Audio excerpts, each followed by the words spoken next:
Bonjour mesdames et messieurs, in this episode I'm going to give you 6 tips to better long exposure photography.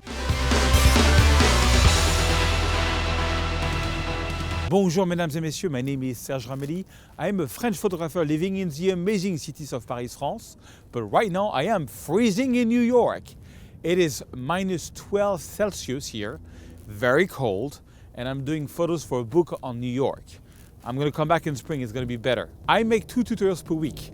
Click here if you want to get the raw file of this episode and all the past episodes, including free Photoshop actions and presets, amazing stuff. Or click here if you want to subscribe to my YouTube channel. In last episode, I showed you how to play around with an 85mm 1.4 for under $300. Check it out. This week, I'm going to give you my 6 best tips to take amazing night long exposure photography. I'm going to show you this with this photo of New York and give you all kind of little recipe and secrets. So here we go. Welcome to New York.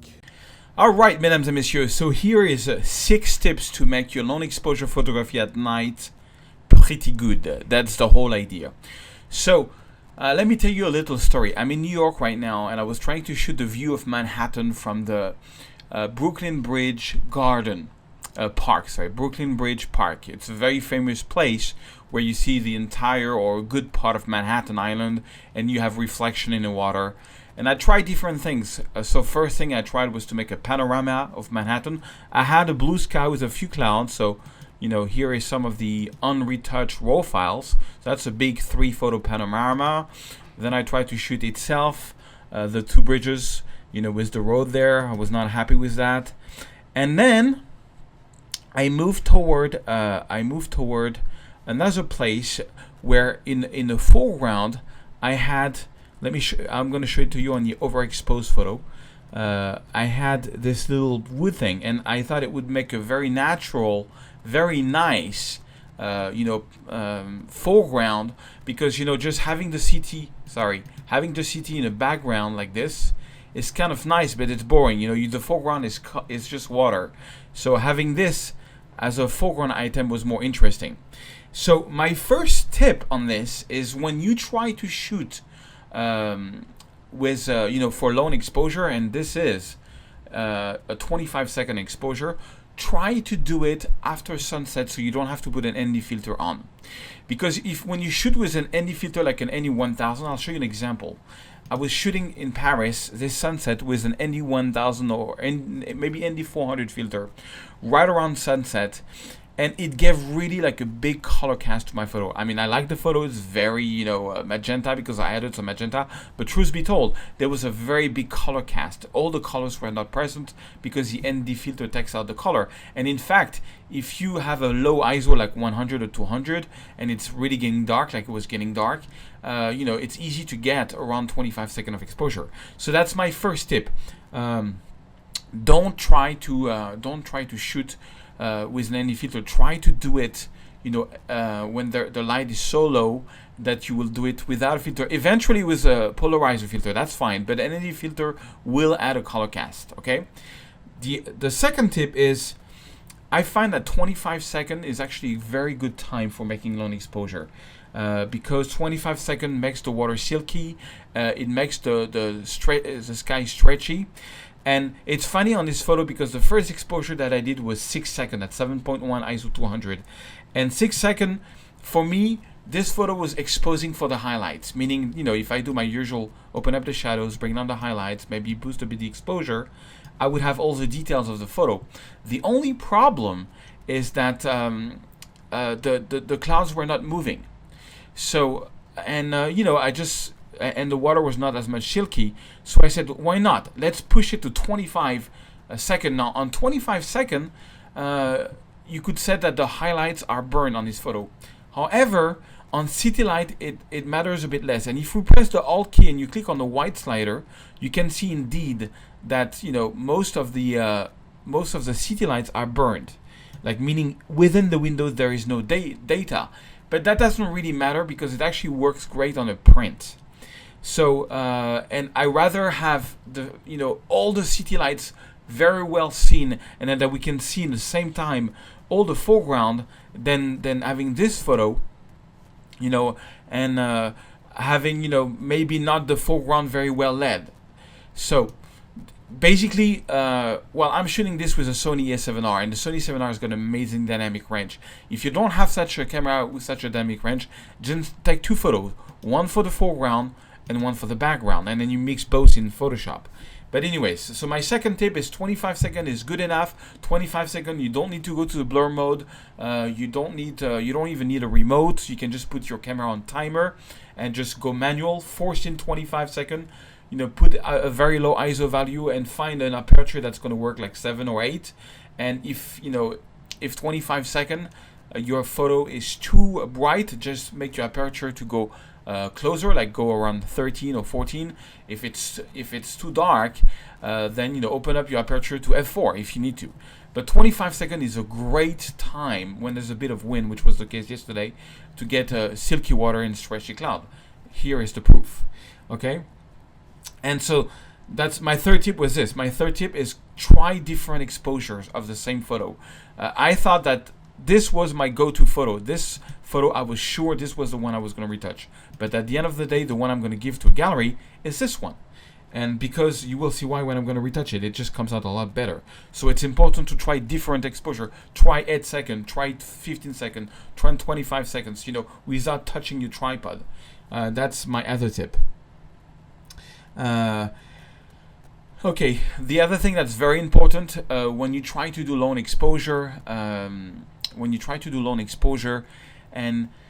you're doing this without an ND filter, so because you want to get the right colors, is to shoot toward the sun after sunset. The sun is already behind the horizontal line. It's here on the left. It went by the Statue of Liberty, which is just right there. And why? Because it's always going to make a nice sky. You see, this is where the sun sets, and as I get closer to the city, the details in the sky become less and less. However, if you shoot right where the sun was, you're always going to get a great sky even after sunset. And after sunset is the right time to shoot without an ND filter. So always shoot toward the sun or close to the sun after it's you know, it went behind the horizontal line. Okay, of course, my next tip is make sure that in your photo you have clouds and you have water. 2 very important things to make long exposure miracle photos. And my last tip is, and that's not easy to get, and I was very lucky to get that, is try to be in a position where the clouds are coming toward you. And this was the case, so they're going to become stretchy and they're going to create leading lines like this one did. So that's something really cool. Now let me show you how I retouch this photo. Very simple. Open up the shadows, bring down the highlights. Now then the overall result was too bright, so I went down to about 0.90, yeah, 0.85, something like this. Then I did my white point anyway, and my white point, I think I just did the +8, if I remember well. Just a bit. I'm just burning a little bit here the CT, not that much. +7, +8. My black, I went to -24. I'm holding on the Alt key as I'm doing this to see how much is dark and how much is not dark. Okay, and clarity, I went -24. The reason why I went low on the clarity is because doing the +100 and the -100 always gives a little bit of, you know, of an HDR look, and to take it out, that's why I minus the clarity. Plus, it helps to have the silky water and the silky sky. Okay, now white balance on this one, I think I went to daylight, and actually added a little bit of warmth to it, a little bit of yellow, and went about +3, something like this. That's about the white balance that I did. I wanted that we could see the blue sky here, but still see the yellow from the city. Okay. Now next is, of course, on about profiles correction, remove chromatic aberration, and click on auto on the lens correction to make it straight. And then I'm going to do a couple of graded filter. I'm going to do one here on top, just, you know, going to exposure, lowering the exposure a little bit just to make an additional gradient here on the sky. And I'm going to do the same thing here because I don't want too much attention here, and I think this is a bit too green also. This is coming from the city light. There was some fluorescent light making this a bit green, so I'm going to minus the saturation, just that so that we don't have so much attention here. All right. I think I'm going to boost a little bit the contrast on this photo. And the only last thing that I did is, well, I actually made it a bit more panoramic, like this. Something like this. No, not so low here. Remember keeping that in the shot. I just, I think we see more of the CD like this.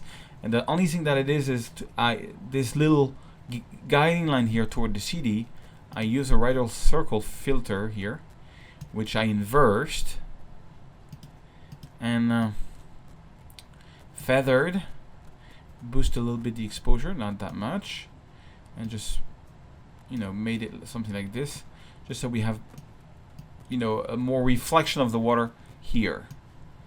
Okay, that's pretty much how I retouched the photo. I think I'm gonna make it a slightly brighter. Yeah. And basically voila, that's how I retouched it. So not much retouching. It was really how I shot the photo that really made the photo. Let me show you the before and after. That's the now that's the before, how I retouched it. I give it a shot. Hold on, let me show you, because the problem is that I worked on the photo before. So reset setting. This is really the before. So I thought it was going to be burned, but it was not. But that's probably due because I was shooting with a Sony A7S. If I would have shot with my Canon 5D Mark II, then I probably would have mixed both exposures. But you can give it a try. Just, what's important is to try to shoot different time. 8 second, 15 second, 20 second, 25 second, 30 second after sunset. So I repeat the 6 step. 1, try to shoot without a filter. 2, 25 second is good. 3, try different exposures, 8 second, 15 second, 25 second, 30 second. 4, shoot after the sun sets toward the sun. 5, make sure you've got cloud and water. And 6, you have to pray for this one. Shoot when you have the clouds and the wind coming toward you, because it's going to make the stretchy clouds toward you, and it's going to help with leading lines. Voila, that was my 6 tips to make long exposure photography. Before we end this off, I just want to show you something you might have seen before, but in case you have not, I'll show it to you again. And the last course that I did was compositing masterclass. When I was in Mexico a couple weeks ago, I really tried working on compositing my photos, and I'm going to show you the full workflow on how I shot some of my photos in Mexico, but also show you all the bad photos, the good photos, and how I found the right composition. So here is the trailer of my latest training course. Thank you so much, and I'll see you in another episode. Bonjour, mesdames et messieurs. I'm very happy to announce that I have a new course coming out called The Art of Composition. A couple of weeks ago, I was in Mexico City doing fine art photography for gallery. And I shot some of the behind the scenes so you can see how I composed some of the photos. I will show you on each photos what worked, what didn't work. For me, composition is one of the hardest things to learn and to teach as a photographer. And on this project, I have done my best to really share with you the rules I'm using and what really makes a photo being a fine art photography that's going to sell, or what's a photography who's not going to work. I hope you love it. I'm really happy about this course, and I'm sure you're going to learn tons of things. So there you have it, The Art of Composition.